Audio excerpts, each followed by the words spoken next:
Pentru a înțelege ce sunt alergiile alimentare, trebuie să delimităm întâi noțiunea. Când vorbim despre alimente și patologia indusă de alimente, trebuie să înțelegem că sunt două noțiuni separate. Întâi, intoleranțele alimentare și doi, alergiile alimentare. Intoleranțele alimentare sunt datorate unor defecte enzimatice pe care le avem la nivelul organismului fiecăruia, deficit de lactază, de fructază sau de histamină, iar când vorbim despre alergii, ne gândim la proteinele alimentare care induc diverse fenomene fiziopatologice la nivelul corpului uman. Pot fi alergii IgE mediate, așa cum am fost obișnuiți în ultimii ani, apanajul alergologiei, dar în ultimul timp a apărut o nouă categorie de alergii mai puțin cunoscute, care se numesc alergii IgG mediate sau alergii de tip întârziat. Alimentele induc anumite afecțiuni sau simptome, dar aș vrea să înțelegem că problema de foarte multe ori nu este alimentul, ci problema este tubul digestiv al pacientului. Este ceea ce noi, doctorii, numim sindrom de intestin permeabil. Aici este cauza și nu alimentul în sine. Toată lumea mănâncă, dar foarte puțin dezvoltă o anumită patologie. Lucrez de aproximativ 3 ani cu testul ImuPro. Dacă la început a fost o curiozitate, pentru că mi-au parvenit niște materiale teoretice, ulterior, după ce am început să lucrez și am obținut primele rezultate, am devenit fascinată și pasionată de această problemă.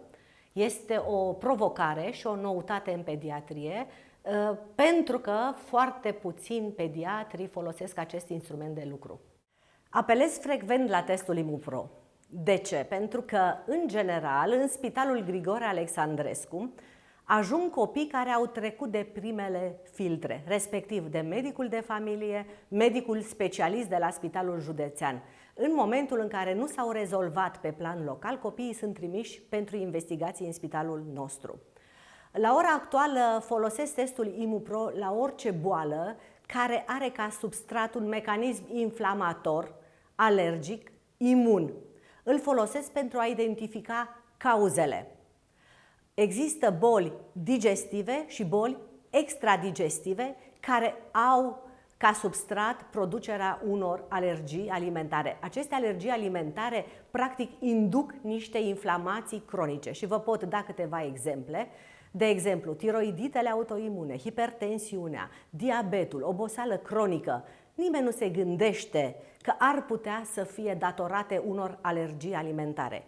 Am fost obișnuiți mulți ani să credem că alimentele produc boli digestive, dar în ultimul timp se observă că este mult mai amplu spectrul acestor alergii alimentare în ceea ce privește patologia medicală. Am să vă mai dau un exemplu. Până în urmă cu 5-6 ani se știa de alergia la gluten, la cereale. Există și o boală genetică, se numește celiachie, care afectează aproximativ 1% din populație.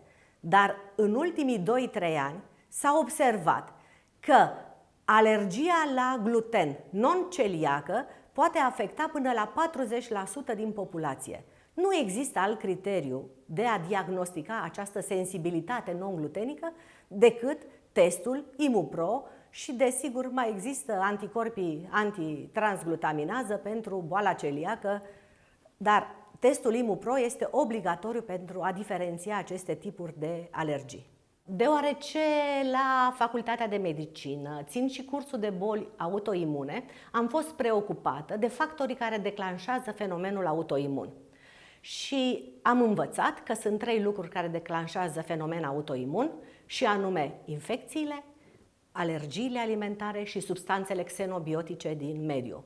Deci este foarte important să putem să identificăm unul din cei 3 factori, pentru că dacă reușim să identificăm cauza, tratamentul este mult mai eficient.